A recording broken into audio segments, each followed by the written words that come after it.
और ये सब तो कर लिया, पार्टीज़ भी कर लिए, मज़े भी कर लिए। जिस तरह से 2020 गाली देते हुए बीत गया, वैसे ही 2021 भी कुछ हद तक उड़ता उड़ता ही चला गया। पर साल कैसा भी रहा हो, हम हमेशा चाहते हैं कि इसका एंड एक धमाके के साथ, एक मज़े के साथ हो, ताकि नए साल की शुरुआत बहुत ही अच्छी तरह से हो, खुशियों से भरा हुआ हो। और इसी खुशी में, इसी जोश में हम नए साल को लेके बहुत सारी उम्मीदें, बहुत सारी प्लानिंग्स बनाते हैं। और इन्हीं प्लानिंग्स का एक हिस्सा होता है न्यू ईयर रेजोल्यूशन, जिसे हम सालों से बनाते आ रहे हैं। And I am very sure कि आपने भी कभी ना कभी न्यू ईयर रेजोल्यूशन तो बनाया ही होगा। पर इन न्यू ईयर रेजोल्यूशंस के साथ एक प्रॉब्लम है, इनकी वैलिडिटी हमारे मोबाइल कंपनी वालों की तरह ही है, जो बहुत ही कम है। पर इस कम वैलिडिटी के चक्कर में हमारे बहुत सारे प्लान्स, हमारे बहुत सारे काम अधूरे रह जाते हैं। तो चलिए इस साल कुछ थोड़ा अलग करते हैं, इसे एक एक्सपेरिमेंट ही समझिए और एक नए तरीके से अपने प्लान्स, अपने रेजोल्यूशंस बनाते हैं और देखते हैं कि कितने हद तक इन्हें हम कंप्लीट कर पाते हैं। तो ज़्यादा टाइम वेस्ट ना करते हुए इस प्लानिंग के बारे में बात करते हैं और किस तरह से एक स्ट्रक्चर्ड मेथड में इन्हें हम बना सकते हैं।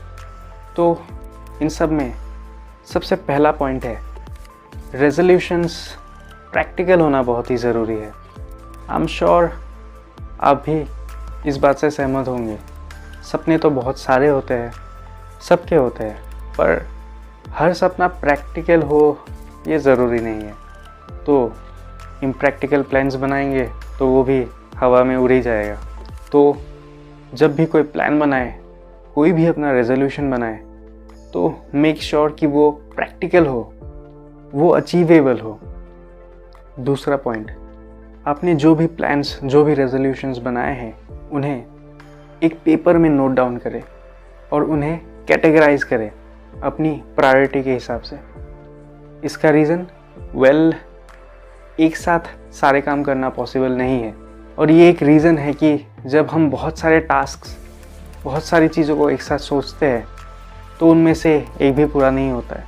तो अपने प्रायोरिटी के हिसाब से कुछ प्लान्स, कुछ रेजोल्यूशंस सेट करें। अगर पॉसिबल हो हो सकता है आप 1-2 टारगेट्स एक साथ स्टार्ट करें। जैसे कि फॉर एग्ज़ाम्पल, अगर आप अपने फिटनेस पे थोड़ा ध्यान देना चाहते हैं, साथ में आप बुक रीडिंग को एक अपने लाइफ का हैबिट बनाना चाहते हैं, तो इन दोनों को मर्ज करना प्रैक्टिकली पॉसिबल है। तो ऐसे टारगेट्स आप एक साथ भी अचीव कर सकते हैं। बट अगर आपका कोई बिजनेस रिलेटेड टारगेट हो, या कोई चीज़, या कोई मल्टीपल चीज़ें जो आप अचीव करना चाहते हो, तो मैं सजेस्ट करूँगा कि आप 1 बाय 1 उन टारगेट्स का पीछा करें और उन टारगेट्स को अचीव करने की कोशिश करें। उसका बेनिफिट ये है कि जैसे आप एक टारगेट को पूरा करेंगे, आपका कॉन्फिडेंस बूस्ट होगा, और जिन टारगेट्स को आपने अपने पेपर में नोट डाउन किया है, वो पेपर पूरे साल आपका गाइड बनेगा। वो आपको बार बार रिमाइंड करेगा कि आपने साल के शुरुआत में कुछ टारगेट्स लिए थे, अपने कुछ सपने बनाए थे, तो उन्हें पूरा करना भी आपकी जिम्मेदारी है। इन पिछले सालों में हमने कई सारे प्लान्स बनाए थे, कई सारे टारगेट्स बनाए थे, और जिसको हमने आधे रास्ते में ही या शुरुआत में ही छोड़ दिया। तो इस तरह के प्रैक्टिसेस से हम सबकॉन्शियसली एक हैबिट फॉर्म करते हैं, चीज़ों को कंप्लीट ना करने की हैबिट। तो उस हैबिट को पहले दूर करना बहुत ही ज़रूरी है, उस हैबिट को अनलर्न करना ज़रूरी है, ताकि हम फ्यूचर में चीज़ों को अचीव कर पाए और हमारा ये हैबिट, चीज़ों को पोस्टपोन करने का हैबिट, प्रोक्रास्टिनेशन का हैबिट, ये दूर हो। और इसीलिए शुरुआत छोटी चीज़ों से करें, बहुत लंबा प्लान्स ना बनाएं, छोटे छोटे प्लान्स बनाएं, छोटे छोटे टारगेट्स बनाएं, 1 बाय 1 उनको अचीव करते रहें और अपने टारगेट्स बढ़ाते रहें, ताकि at the end of the year जब आप मुड़ के देखें तो इन्हीं छोटे छोटे टारगेट्स से आप बहुत सारी चीज़ें अचीव कर पाएंगे। तीसरा और सबसे इम्पॉर्टेंट पॉइंट, टाइम मैनेजमेंट। इसका मन तो नहीं होता होगा, पर इसका इम्पोर्टेंस बहुत ज़्यादा है। मैं अगर अपनी बात करूँ तो एक दिन मैंने बैठ के अपने दिन भर के टास्क को एक जगह पे नोट डाउन किया और उनका टाइम काउंट किया।